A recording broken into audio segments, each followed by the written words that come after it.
الحمد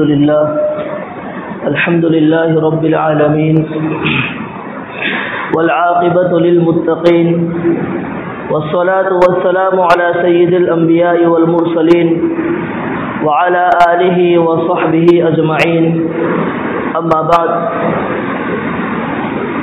فأعوذ بالله من الشيطان الرجيم بسم الله الرحمن الرحيم والله أخرجكم من بطون أمهاتكم لا تعلمون شيئا وجعل لكم السمع والأبصار والأفئدة لعلكم تشكرون صدق الله العظيم.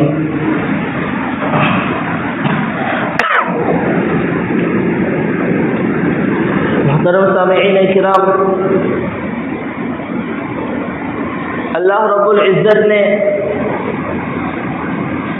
اس عالم دنیا کو عالم ازداد بنایا ہے، یعنی اس عالم اور دنیا کے اندر جتنی چیزیں ہیں ہر چیز کے مقابلے میں ایک دوسری چیز برابر سے اس کی مخالفت کر رہی ہے۔ آپ دیکھیں، ایک طرف کفر ہے، دوسری طرف اسلام ہے، ایک طرف شرک ہے، دوسری جانب توحید ہے، ظلمت ہے، اندھیرا ہے، اس کے مقابلے میں نور اور روشنی ہے، علم ہے، اس کے مقابلے میں جہالت ہے، خیر ہے، اس کے مقابلے میں شر ہے، دن ہے، اس کے مقابلے میں رات ہے۔ یعنی اس عالم کے ہر چیز کے مقابلے میں اللہ تبارک و تعالیٰ نے اس کی مخالفت کرنے والی کوئی نہ کوئی شے اور کوئی نہ کوئی چیز ضرور بنائی ہے۔ اس لیے یہ دنیا عالم ازداد ہوئی، ہر چیز کی ایک ضد موجود ہے، ہر چیز کی ایک مخالف شے موجود ہے۔ لیکن اسی کے ساتھ ساتھ اگر غور کیا جائے تو یہ بھی معلوم ہوگا کہ ان دو مخالف چیزوں میں ایک خیر، ایک شر ہے، ایک بلائی ہے، ایک برائی ہے۔ ان دو مخالف چیزوں میں برائی اور شر یہ اصل ہے، یہ چیزوں کی طبیعت کے اندر، چیزوں کی ذات کے اندر پائی جاتی ہیں۔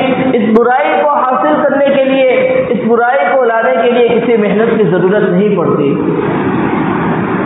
ہاں، اگر خیر کو لانا ہے، خیر کو باقی رکھنا ہے تو اس کے لیے محنت کی ضرورت پڑتی ہے۔ جسے اس کی مثال دیکھیں کہ اگر خوشنما، خوش ذائقہ اگر کھانا بنایا گیا ہے گھر پر، اگر اس کھانے کو اپنی اصلی حالت پر اور اس اچھی صفات کے اوپر باقی رکھنا ہے تو اس کے پیچھے محنت ہے۔ اس کو ٹھنڈی جگہ پر رکھنا پڑے گا، بار بار اس کو دیکھنا پڑے گا، اس کی دیکھ بھال کرنی پڑے گی۔ دیکھ بھال کی جائے گی تو وہ چیز اپنی حالت پر باقی رہے گی، خوشنما ہوگی، خوش ذائقہ ہوگی، وہ کھانے کے لائق باقی رہے گی۔ لیکن اگر اسی چیز کو بگاڑ دینا ہے تو اس کے پیچھے کسی چیز کی محنت نہیں ہے، اس کو ایسے ہی باہر چھوڑ دیا جائے، کچھ وقت کے بعد وہ چیز خود بخود سڑ جائے گی۔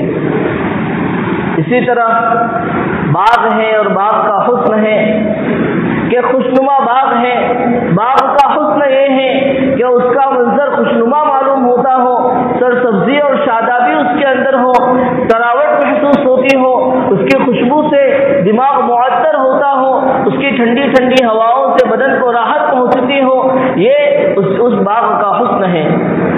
اس حسن اور بلائی کو حاصل کرنے کے لیے محنت ہے، اس کے پیچھے مالی لگایا جائے گا، اس کا خرچہ برداشت کیا جائے گا، وہ وقت پر اس کو پانی دے گا، اس کے اندر کٹائی وغیرہ کرے گا، اس کی دیکھ بھال کرے گا، تب جا کر وہ اس باغ کا حسن اپنی جگہ پر باقی رہے گا۔ لیکن اس باغ کو اگر بگاڑنا ہو، جھاڑ جھنکاڑ اس کے اندر اگر پیدا کرنا ہو، کانٹے اگر اس کے اندر اگانے ہو تو اس کو خراب کرنے کے لیے کسی محنت کی ضرورت نہیں ہے، کسی مالی کو رکھنے کی ضرورت نہیں ہے، ایسے ہی اس کی دیکھ بھال کو چھوڑ دیا جائے، چند مہینوں کے بعد وہ باغ خود بخود اجڑ جائے گا۔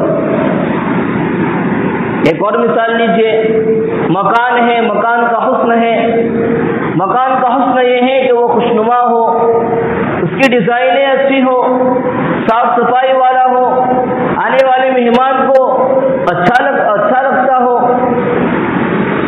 یہ اس کا حسن ہے۔ اس گھر کو، اس مکان کو اس کے حسن پر باقی رکھنے کے لیے اس کے پیچھے محنتیں ہیں، وقت وقت پر صاف صفائی ہے، وقت پر پوچھا دینا ہے، جھاڑو لگانا ہے، اس کے اندر اگر دیمک لگ جائے تو اس کو صاف کرنا ہے، دیمکوں سے اس کو بچانا ہے، یہ اس کے پیچھے کی محنتیں ہیں۔ لیکن اگر اسی مکان کے حسن کو ختم کرنا ہو، مکان کو اگر اجاڑ دینا ہو تو اس کو برباد کرنے کے لیے کسی محنت کی ضرورت نہیں ہے، اس کی دیکھ بھال کو صرف چھوڑ دیا جائے تو کچھ ہی وقت گزرے گا کہ آہستہ آہستہ اس کا رنگ اکھڑنا شروع ہوگا، اس کا پلاسٹر اکھڑنا شروع ہوگا، اس کی اینٹیں گرنا شروع ہو جائے گی، اور ایک دن آئے گا کہ وہ اپنے چھتوں کے سمیت وہ گھر برباد ہو جائے گا۔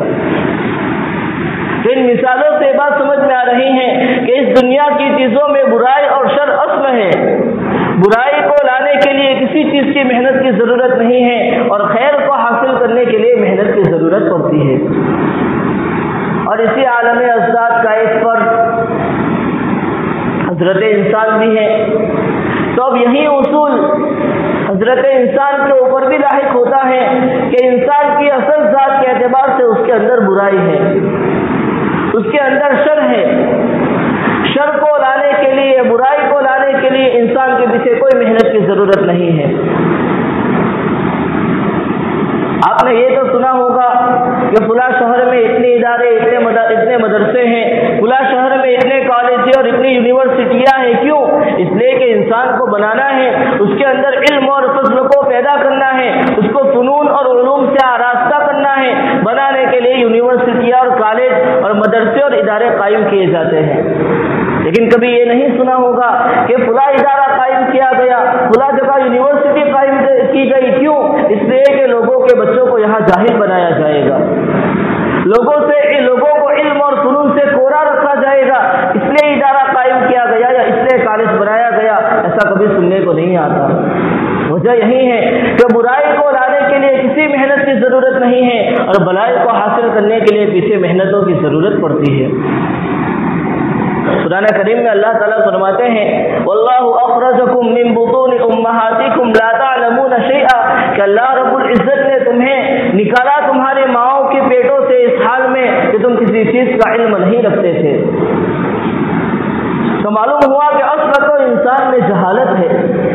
آگے اللہ فرماتے ہیں وجعل لکم السمع، اور اللہ نے بنایا تمہارے لیے قوت سماعت کہ سن کر تم علم کو حاصل کرو، والابصار، اور اللہ نے تمہارے لیے آنکھیں بنائی تاکہ اس قوت بینائی کا استعمال کر کے تم چیزوں کا علم حاصل کرو، والافئدۃ، اور غور و فکر اور تدبر کی تمہیں صلاحیت دی تاکہ غور و فکر کر کے اور تدبر کر کے تم چیزوں کے ایک نتیجے پر پہنچو، اور اس نتیجے سے تم چیزوں کا علم حاصل کرو، لعلکم تشکرون، تاکہ تم اللہ کا شکر گزار بنو۔ تو معلوم یہ ہوا کہ اصل تو جہالت ہے، اصل تو برائی ہے، نیکی کے حصول کے لیے محنت کی ضرورت پڑتی ہے۔ یہ تو انسان کے علم کا حال ہے، عمل کا حال کیا ہے؟ عمل میں بھی اصل تو برائی ہے۔ حضرت یوسف علیہ السلام کا قول قرآن کریم میں موجود ہے وما ابرئ نفسی ان النفس لامارۃ بالسوء، کہ میں اپنے نفس کی براءت کا اظہار نہیں کرتا، نفس تو ہوتا ہی ہے ہر شخص کا برائی کی جانب کھینچ کر لے جانے والا، وہ تو برائی ہی کا حکم کرنے والا ہے۔ معلوم یہ ہوا کہ نفس انسانی کے اندر بھی اصل تو برائی ہے، اگر اس کو بنایا جائے گا، اس کے پیچھے محنتیں کی جائے گی تو وہ سنورے گا اور برائی ختم ہو کر آہستہ آہستہ اس کے اندر بھلائی آئے گی۔ لیکن ایک دم سے کبھی بھلائی نہیں آتی، ایک دم سے آدمی اوصاف سے متصف نہیں ہوتا۔ خیر کو حاصل کرنے کے لیے بہت زیادہ جتن، بہت زیادہ محنتیں لگائی جاتی ہیں۔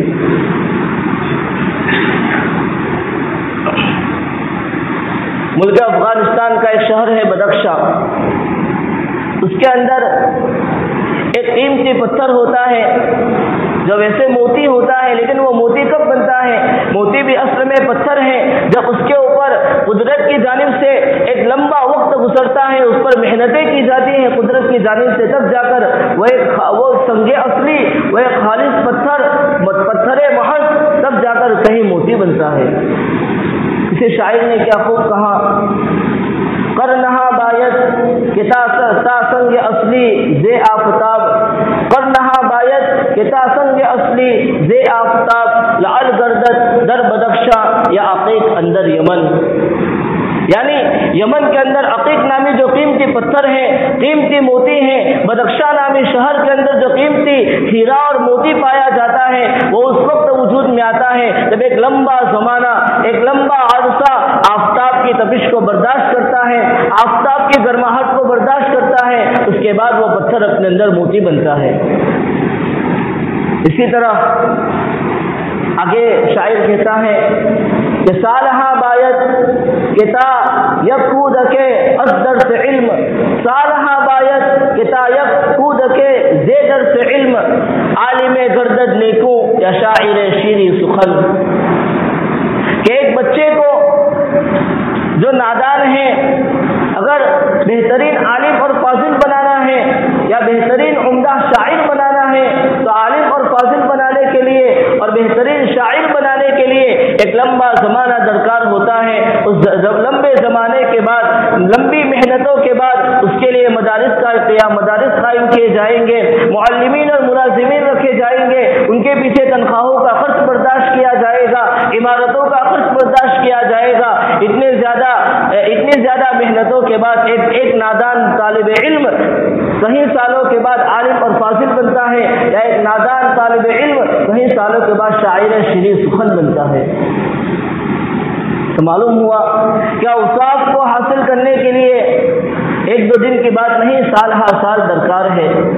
آہستہ آہستہ انسان کے اندر اوصاف پیدا ہوتے ہیں، لیکن جب یہ اوصاف پیدا ہوتے ہیں، جب کمالات سے انسان آراستہ ہوتا ہے تو پھر دینی اور دنیاوی دونوں بھلائیاں اس کے مقدر میں لکھ دی جاتی ہے۔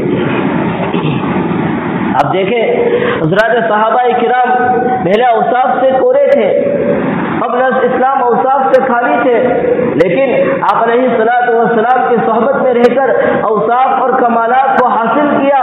اوصاف اور کمالات کو حاصل کرنے کے پیچھے انہوں نے محنتیں کی، پھر صحابہ کی تربیت میں تابعین رہے، تابعین کی تربیت میں تبع تابعین رہے، ایک لمبا زمانہ یہ اوصاف کو حاصل کرنے کے پیچھے گزرا۔ تو پھر مسلمانوں نے اس زمانے میں جو بلندیاں حاصل کی تھی، مسلمانوں کو اس زمانے میں جو عزتیں اور عظمتیں حاصل ہوئی تھی، وہ انہی اوصاف اور کمالات کے حاصل ہونے کا نتیجہ تھا۔ اوصاف اور کمالات ختم ہوں گے، عزت، عظمتیں، جاہ و جلال، شان و شوکت، ساری چیزیں تمہارے مقدر سے ختم کی جائے گی۔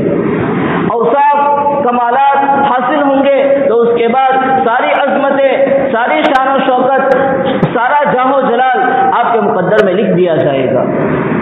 اب دیکھیں جو مسلمانوں کا مقابلہ رومی فوج سے ہوا اور ہر میدان میں ہر محاذ پر رومی فوج شکست کھا رہی تھی، ہار جا رہی تھی، پیچھے ہٹ رہی تھی، تو اس وقت کے بادشاہ ہرقل نے اپنے قوم کے، اپنے فوج کے بڑے بڑے لیڈروں کو جمع کیا، اپنے قوم کے بڑے بڑے دانشوروں کو، عقل مندوں کو جمع کیا تاکہ ان سے مشورہ کرے اور ان سے وجہ دریافت کرے۔ ہرقل نے دربار قائم کیا، خاص دربار کے اندر اس نے سوال کیا کہ کیا تم جن لوگوں سے جنگ لڑ رہے ہو، جس محاذ پر جن مسلمانوں سے تمہارا جہاد ہو رہا ہے، وہ مسلمان تمہارے وہ مسلمان کیا انسان نہیں ہے؟ لوگوں نے کہا کہ بادشاہ سلامت انسان ہی ہے۔ پھر کہا کہ کیا تعداد میں وہ تم سے زیادہ ہے؟ کہا کہ نہیں، ہر محاذ پر، ہر میدان میں ہماری تعداد ان سے کہیں زیادہ تھی، آلات حرب ہمارے پاس ان سے کہیں زیادہ تھے۔ ہرقل نے کہا پھر کیا وجہ ہے کہ ہر میدان پر شکست ہمارا مقدر ہے اور فتح انہیں حاصل ہوتی ہے؟ سارے دربار میں خاموشی چھا گئی، کسی نے کوئی جواب نہیں دیا۔ ایک بوڑھے شخص نے کہا کہ شاید بادشاہ سلامت شکست کی وجہ دریافت کرنا چاہتے ہیں۔ ہرقل نے کہا کہ جی ہاں، اگر آپ کو معلوم ہے تو آپ بتائیے۔ اس بوڑھے شخص نے کہا، اس نے مسلمانوں کی اوصاف بیان کیے، اس نے کہا کہ ان کی عبادتوں کا یہ حال ہے کہ یہ دن بھر روزے سے ہوتے ہیں اور رات ساری اللہ کی عبادت میں گزارتے ہیں۔ اس نے یہ نہیں کہا کہ قوم تو بڑی بہادر ہیں، ان کے پاس تو فلاں فلاں توپیں ہیں، ان کے پاس تو فلاں فلاں آلات حرب ہیں، ان کی تدبیر بہت اچھی ہیں اور وہ ہر میدان میں ہم سے تعداد میں زیادہ اس نے اوصاف اور کمالات کو بیان کیا. کیا کہا اس نے؟ عبادتوں کا حال ان کا یہ ہے کہ رات بھر اللہ کے سامنے عبادتوں کے اندر گزارتے ہیں اور دن سارا ان کا روزوں کے ساتھ گزرتا ہے. یہ تو ان کی عبادتوں کا حال ہے. آپسی معاملات کا حال کیا تھا؟ آپسی معاملات کا حال یہ ہے کہ جب دو شخصوں کے درمیان کوئی معاملہ ہوتا ہے تو اس معاملے کو انصاف کے ساتھ انجام تک پہنچانے کی ذمہ داری وہ خود لیتے ہیں. کسی درمیان میں کسی سازش کی کوئی ضرورت نہیں پڑتی. یعنی کبھی ان دونوں میں سے کوئی خیانت نہیں کرتا کہ کسی سازش کو لا کر درمیان میں صلح کرانے کی ضرورت پیش آئے. خود اپنے آپ ہی انصاف کے ساتھ معاملے کو طے کرتے ہیں. اسی کے ساتھ ان کا معاشرہ کیسا ہے؟ ان کا معاشرہ کیسا ہے؟ اس بوڑھے نے کہا کہ ان کا معاشرہ ایسا ہے کہ اپنے معاشرے میں، اپنے سوسائٹی میں، اپنے محلے اور گاؤں میں، اپنی بستی میں، اپنے خاندان میں ان کا طرز یہ ہے، طرز زندگی یہ ہے کہ وہ بھلائی کا حکم دیتے ہیں اور برائی سے روکتے ہیں. اور پھر بوڑھے نے کہا کہ تو ان کے اوصاف ہے، یہ ان کی عبادتیں ہیں. اس کے بالمقابل ہمارے اندر جو خامیاں ہیں وہ یہ ہے کہ شراب نوشی ہم میں موجود ہے، حرام خوری ہم میں موجود ہے. ہم برائی کا حکم کرتے ہیں، بھلائی سے روکتے ہیں. ہم ظلم اور زیادتی کرتے ہیں اور ہم راہ راست سے بھٹکے ہوئے ہیں. وقت کا بادشاہ ہے. اپنے قوم کے دانشوروں میں سے، لیڈروں میں سے ایک بوڑھے کا یہ جواب سن کر اس نے تصدیق کی اور اس نے کہا کہ تم نے سچ کہا. واقعتاً وہ ایک اوصاف کے حامل ہیں اور ہم ان کوتاہیوں کے شکار ہیں. پھر ایک اور شخص جس کی جانب بادشاہ ہرقل متوجہ ہوا اور اس نے کہا کہ تم نے قید کے زمانے میں مسلمانوں کے حالات کا بہت قریب سے مطالعہ کیا ہے، بہت قریب سے تمہیں مسلمانوں کے حالات دیکھنے کا موقع ملا. تم بتاؤ کہ تم نے قید و بند کے زمانے میں کیا دیکھا؟ اس نے بھی یہی کہا کہ ان کی عبادتوں کا حال یہ ہے کہ دن میں وہ شہ سوار ہوتے ہیں، گھوڑے کی پشت پر سوار ہو کر اعلاء کلمت اللہ کے لیے، اللہ کے دین کو غالب کرنے کے لیے جد و جہد کرتے ہیں، تو رات کو مصلی پر کھڑے ہو کر اللہ کے سامنے آہو جاری کرتے ہیں. ان کا معاشرہ کیسا ہے؟ معاشرہ ان کا ایسا ہے کہ جب دو شخص مسلمان آپس میں ملتے ہیں تو آپس میں سلام کرتے ہیں. اور ان کا معاملہ آپس میں کیسا ہے؟ معاملات کے اندر وہ اتنے سچے ہیں، اتنے کھرے ہیں کہ کسی دوسرے کا حق، دوسرے کا مال بغیر کسی حق کے حاصل نہیں کرتے. جب ہرقل نے اس بوڑھے کے اور اس قیدی کے ان جوابات کو سنا، مسلمانوں کے ان اوصاف سے متصف ہونے کو سنا، تو ہرقل کا دل مرعوب ہو گیا. اس کا دل بیٹھنے لگا، اس کے قدم بوجھل ہو گئے. اس کے زمین نے اس کو جھنجھوڑا اور یوں کہا کہ اگر یہ قوم ان اوصاف سے متصف ہے تو یہ قوم کبھی تباہ نہیں ہو سکتی. رومی فوج چاہے تعداد میں کتنی ہی زیادہ کیوں نہ ہو، ان کا مقابلہ ہرگز نہیں کر سکتی. اور اس وقت ہرقل نے تاریخی جملہ کہا تھا اور یہ کہا کہ اگر تم دونوں سچ کہتے ہو کہ یہ قوم ایسے ہی اوصاف کے ساتھ متصف ہے تو یقین جانو میں جس جگہ پر آج کھڑا ہوں، حالانکہ وہ بادشاہ کا محل تھا، وہ قیصر کا محل تھا، اس نے کہا کہ میں جس جگہ کے اوپر کھڑا ہوں اس زمین تک اس قوم کی بادشاہت آ جائے گی. اور اس کے بعد پھر یہی ہوا. تاریخ نے اس جملے کو سچ کر کے دکھلایا. جب رومی فوج میدان سے میدان ہارتی گئی، محاذ سے محاذ پیچھے ہٹتی گئی اور مسلمان ملک شام کو فتح کرنے لگے، تو اس وقت ہرقل نے ملک شام کو چھوڑا. ملک شام کو چھوڑنے کے بعد سریا کے ایک قلعے کے اوپر، ملک شام کے ایک پہاڑی کے اوپر کھڑا ہوا اور اس نے ملک شام کو مخاطب کر کے یوں کہا کہ ملک شام تجھے میرا آخری سلام ہے. اے ملک شام تجھے میرا الوداع ہے. اب کوئی بھی رومی لشکر کا شخص، کوئی بھی رومی تیرے اندر بلا خوف و خطر کے داخل نہیں ہو سکتا. یا اوصاف تھے، کمالات تھے جس سے ہرقل کا دل، حالانکہ ہرقل اس وقت کی سپر پاور طاقتوں میں سے ایک طاقت تھا، لیکن اس کا دل مرعوب ہوا. کیوں؟ اس وجہ سے نہیں کہ مسلمان تعداد میں زیادہ تھے، اس وجہ سے نہیں کہ مسلمانوں کے پاس آلات حرب اور لڑائی کے جو آلات تھے وہ زیادہ تھے، اس وجہ سے نہیں کہ لوگ بہت زیادہ بہادر تھے، بلکہ اس وجہ سے کہ ان کے اندر ایسے اوصاف تھے کہ جن اوصاف نے ہرقل کو مرعوب کر دیا. تو جب آدمی اپنے اندر اوصاف پیدا کرتا ہے، کمالات پیدا کرتا ہے، تو اللہ تبارک و تعالیٰ اس کے قدموں کو ہر میدان میں جماتے ہیں. ہر میدان کی فتح اللہ تعالیٰ اس کے مقدر میں لکھ دیتے ہیں. اسی طرح کا ایک واقعہ، یہ تو سپر پاور اس وقت کی قیصر تھی، کسریٰ کا واقعہ سنیں کہ کسریٰ کے ساتھ کیا معاملہ ہوا۔ جب کسریٰ کو شکست ہونے لگی مسلمانوں کے ہاتھ سے، اور اسلام اور اسلامی فوجیں جزیرہ نما عرب سے باہر نکل کر عجم میں چلی گئی اور عجم میں فتح یاب ہوتی رہی، تو اس وقت کسریٰ نے ملک چین کے بادشاہ کی جانب اپنا ایک قاصد بھیجا، اور قاصد کے ہاتھ میں خط دیا، اور اس خط کے اندر لکھا ہوا تھا کہ اس نے اعانت کے لیے فوجی دستہ طلب کیا تھا کہ ملک چین کا بادشاہ آج ہماری مدد کرے، ہمیں مدد کی ضرورت ہے۔ جب کسریٰ کا قاصد ملک چین گیا، ملک چین سے جب واپس آیا تو بجائے یہ کہ اپنے ساتھ فوجی دستوں کو لاتا، بجائے یہ کہ اپنے ساتھ بہت سارے لشکروں کو یا آلات حرب کو لاتا، اپنے ساتھ توپیں اور بندوقوں کو لاتا، یا اس زمانے کے تلواروں اور نیزوں کو لاتا، تیروں کو لاتا، بلکہ وہ کیا لایا؟ تاریخ نے لکھا ہے کہ وہ اپنے ساتھ بہت سارے تحائف لایا۔ کسریٰ بھی حیران ہو گیا، میں نے لشکر لینے بھیجا تھا تو تحائف لے کر آیا ہے، کیا ماجرا ہے؟ اس نے کہا کہ بادشاہ سلامت، جب میں وہاں گیا تو کسریٰ نے مجھے پوچھا کہ تم جس قوم کے مخالف کھڑے ہو اور جس قوم کے خلاف میں تم مجھ سے لشکر طلب کرنے آئے ہو، ان کے اوصاف بیان کرو۔ تم کہتے ہو تعداد میں بہت کم ہے، اس کے باوجود وہ ہم پر غالب آ جاتے ہیں، یقیناً ایسے اوصاف ہوں گے کہ جن کی وجہ سے ان کو غلبہ دیا جا رہا ہے۔ قاصد نے کہا کہ بادشاہ سلامت تم پوچھ سکتے ہو۔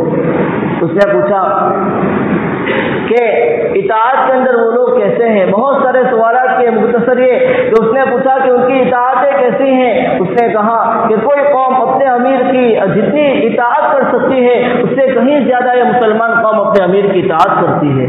اطاعت کا جذبہ تھا، ماننے کا جذبہ تھا۔ پھر آگے کہا کہ کیا یہ لوگ حلال کو حرام، یعنی اپنی خواہشات نفس کو پورا کرنے کے لیے کبھی حلال کو حرام یا حرام کو حلال بھی کر دیتے ہیں؟ اس نے کہا کہ ایسا ہرگز نہیں ہوتا، بلکہ ان مسلمانوں کا عقیدہ یہ ہے کہ ان کی جو شریعت ہے، ان کا جو دین اور مذہب ہے وہ ابدی مذہب ہے، وہ ہمیشہ رہنے والا ہے۔ اس کی حقانیت کی ذمہ داری خود اللہ رب العزت نے اٹھا لے رکھی ہے، اور وہ کبھی کسی حلال کو حرام یا کسی حرام کو حلال اپنے نفع کے لیے نہیں کرتے۔ اور ان کا اصول یہ ہے کہ جہاں اللہ تبارک و تعالیٰ کی نافرمانی ہوگی وہاں کسی مخلوق کی فرما برداری نہیں ہو سکتی۔ اس کے علاوہ اور بھی بہت سے اوصاف تھے جن اوصاف کو اس قاصد نے ملک چین کے بادشاہ کے سامنے پیش کیے۔ ان اوصاف کو سننے کے بعد ملک چین کے بادشاہ نے کہا کہ اپنے بادشاہ سے کہہ دینا کہ اگر تم لشکر ہی چاہتے ہو، اتنا بڑا لشکر بھیج سکتا ہوں، مجھے مدد سے انکار نہیں ہے، اتنا بڑا لشکر بھیج سکتا ہوں تو اس کا ایک سرا ملک چین میں ہوگا، دوسرا سرا دوسرے ملک کی سرحدوں کو پار کر رہا ہوگا، لیکن میرا کہنا یہ ہے اگر میری بات مانو، اگر میرا مشورہ قبول کرو تو میرا مشورہ یہ ہے کہ جس قوم کے ایسے اوصاف ہو سکتے ہیں، یہ ایسے لوگ ہیں اگر پہاڑ کو اپنی جگہ سے ہٹانا چاہے تو یہ ہٹا سکتے ہیں، ان کی ارادوں میں وہ مضبوطی ہے، ان کا اوصاف اس بات کی گواہی دیتے ہیں جب تک یہ قوم ان اوصاف کے ساتھ متصف ہے ان سے مدبیڑ نہ کرو، ان سے نہ چھیڑو، ان کو نہ چھیڑو، ان کو اپنے حال پر رہنے دو، حتیٰ کہ اگر ان کو مجھ تک رسائی مل گئی کسی طرح تو یہ لوگ مجھے بھی پسپا کر دیں گے۔ ایسا روب، ایسا دبدبا اس وقت بادشاہوں کے دلوں کے اندر مسلمانوں کا چھایا ہوا تھا۔ وجہ کیا تھی؟ کہیں بھی سوال و جواب میں تعداد کا تذکرہ نہیں آیا، ہر جگہ آیا تو ایسے اوصاف سے متصف تھے۔ اس لیے آج ہمیں بھی ضرورت ہے کہ ان اوصاف سے اپنی زندگیوں کو متصف کریں۔ حقیقت یہ ہے کہ ہمارے پاس صرف زبانی جمع خرچ باقی رہ گیا، باتیں باقی رہ گئی، عملی زندگی سے ہم پورے ہیں۔ اسی کو علامہ اقبال مرحوم نے کہا تھا، تجھے آبا سے اپنے کوئی نسبت ہو نہیں سکتی۔ آبا کہتے ہیں باپ داداؤں کو، اسلاف کو۔ تجھے آبا سے اپنے کوئی نسبت ہو نہیں سکتی کہ تو گفتار وہ کردار، تو ثابت وہ سیارہ۔ ثابت کہتے ہیں اس ستارے کو جو اپنی جگہ پر قائم رہے، ہٹے نہ۔ سیارہ کہتے ہیں اس ستارے کو جو گردش کرنے والے ہو۔ اس نے وجہ یہ بیان کی کہ تو گفتار وہ کردار، تو ثابت وہ سیارہ۔ دعا ہے کہ اللہ تبارک و تعالی ہم تمام کو اوصاف کو حاصل کر کے زندگی گزارنے کی توفیق اور سعادت نصیب فرمائے۔ آمین یا رب العالمین۔ وآخر دعوانا الحمد للہ رب العالمین۔